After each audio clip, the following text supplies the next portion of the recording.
Santa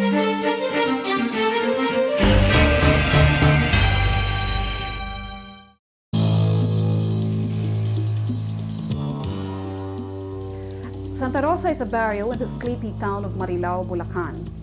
5 years ago, residents relied on farming for their livelihood. When factories began to rise in the area, people were given jobs and the town earned a bigger income. Soon enough, Santa Rosa was turned into an industrial zone.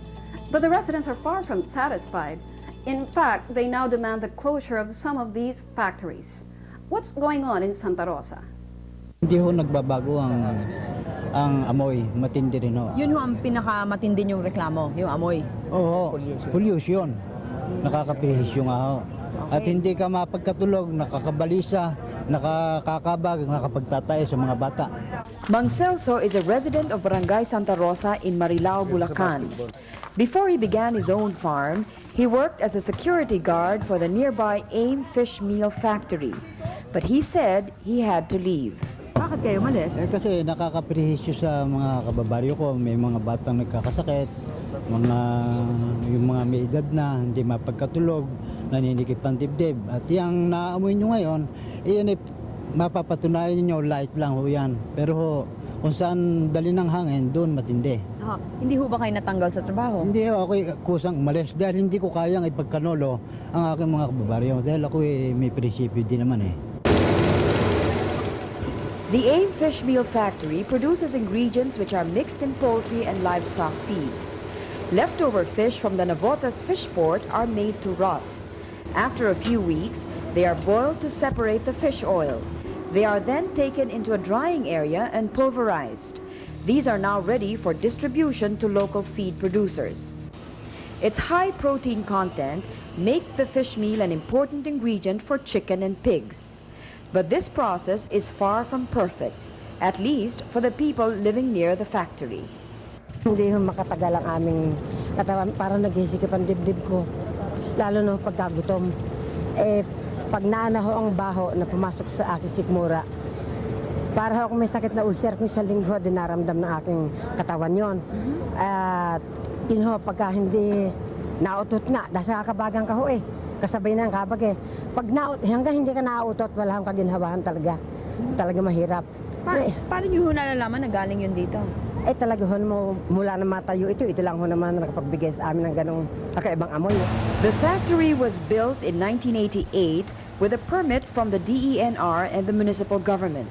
Its construction in Marilao, Bulacan was part of a government program promoting countryside development. But complaints began soon after it started operating, and they haven't stopped. They range from simple gas pains to more complicated illnesses. All point to the factory as the cause. Mang Dado lives about a kilometer away.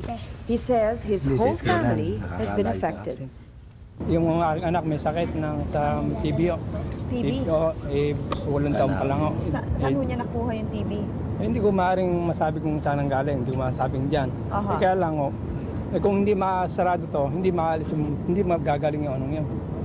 We presume that those claims or charges are fabricated.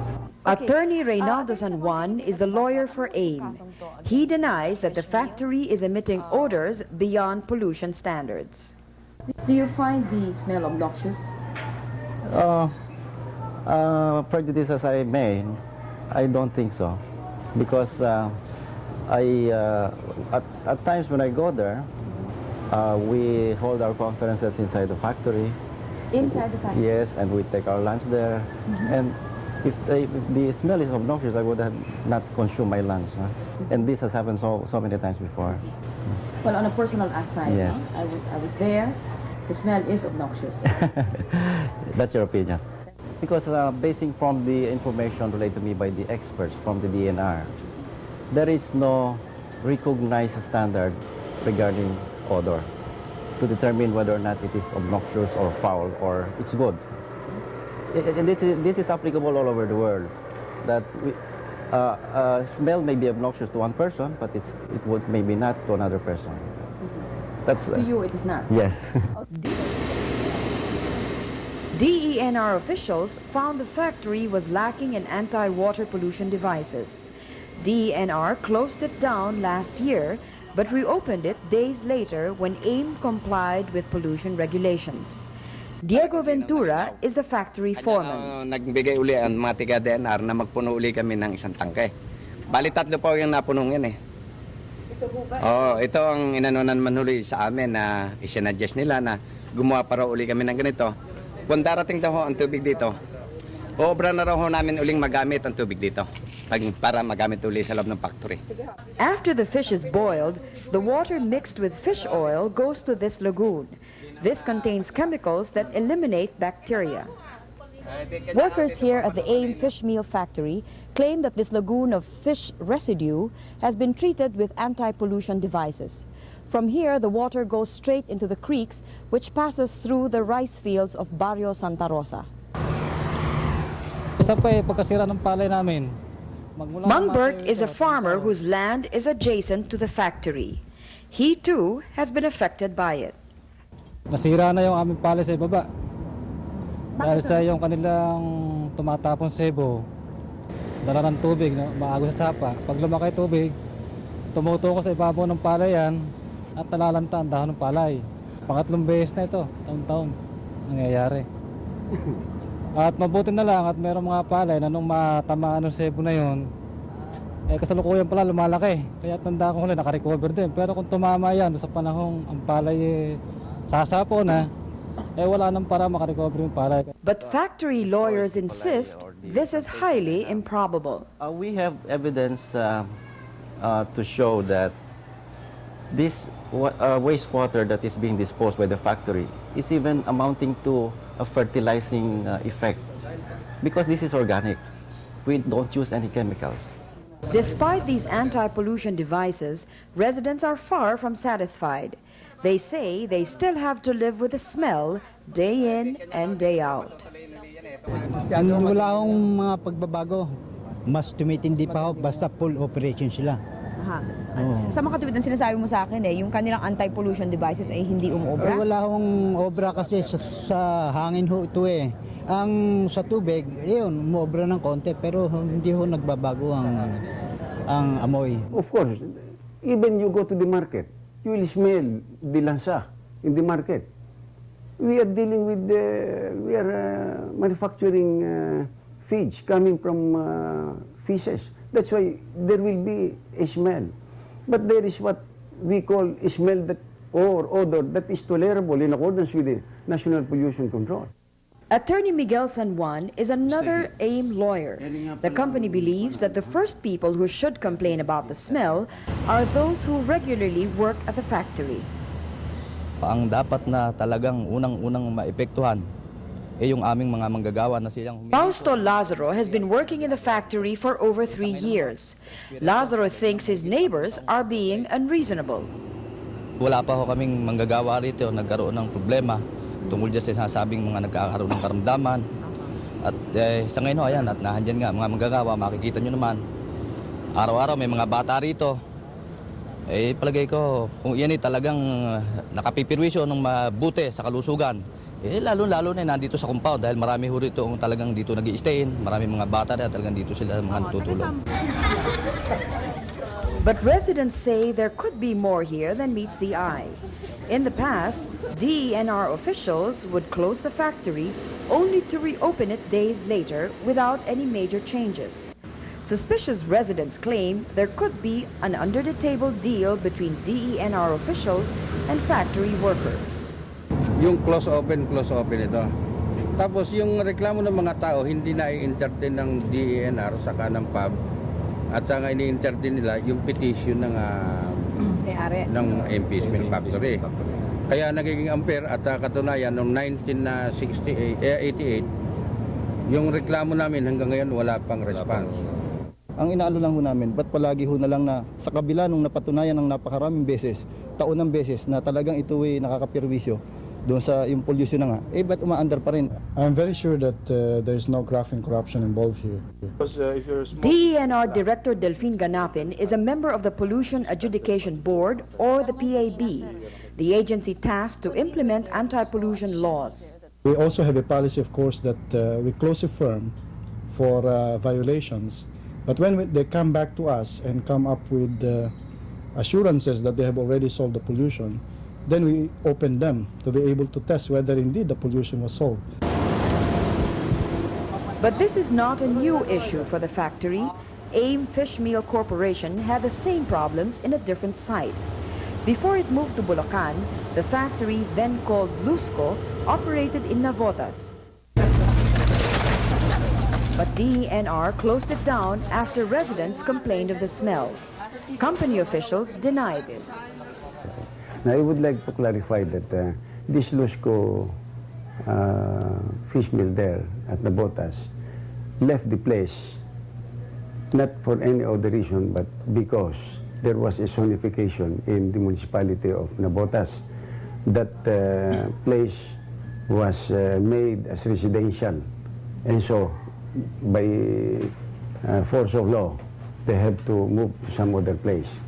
And we found this Marilao, Bulacan as a place which is being located away from residential districts, and the owners thought it wise to put the fish mill there. The first permitting process these industrial firms have to go through is the one being managed by the HLURB, the Housing and Land Use Regulatory Board, because there are zoning ordinances, and firms like this must be set up within areas zoned as industrial zones. Is the location of the fish mill right now an industrial zone? Yeah, right now that consideration was taken into the decision of the Pollution Adjudication Board, because the pollution coming up from the firm, whether they are in an industrial zone or not right now, is enough cause for an ex parte cease and desist order. Last September 27th, the Office of Director Ganapin issued a closure order to the factory, but the company objected and brought the issue to the regional DENR office. The fate of AIM is now hanging as environmental officials deliberate on their case. But not all residents want the factory closed. About 100 workers and their families face an uncertain future. Para sa amin ng mga maliliit na wala namang gaanong katulad ng mga kasama ko dito, mga empleyado rin, na wala namang gaano silang napag-aralan, kasi ang pabrika ito pangmasa talaga, na nakakatulong din ng malaki sa katulad nga sa baryo nito. Halos ang hanap buhay natin ngayon medyo talagang hirap din, nakakatulong ng malaki. Kung sino man ho yung nag-aano ng pagpasaray, talaga nagmamakaawa ko sa dami namin at sa dami ng mga anak ko. Paano? Yung mga anak ko ho, ano yan, 13 ho. Paano naman ho kung masasara, saan naman kami kukuha? But local officials are not disturbed by the possible loss of jobs.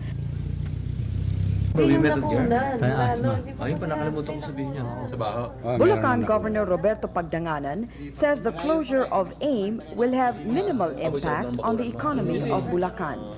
I don't think it will have a tremendous impact now.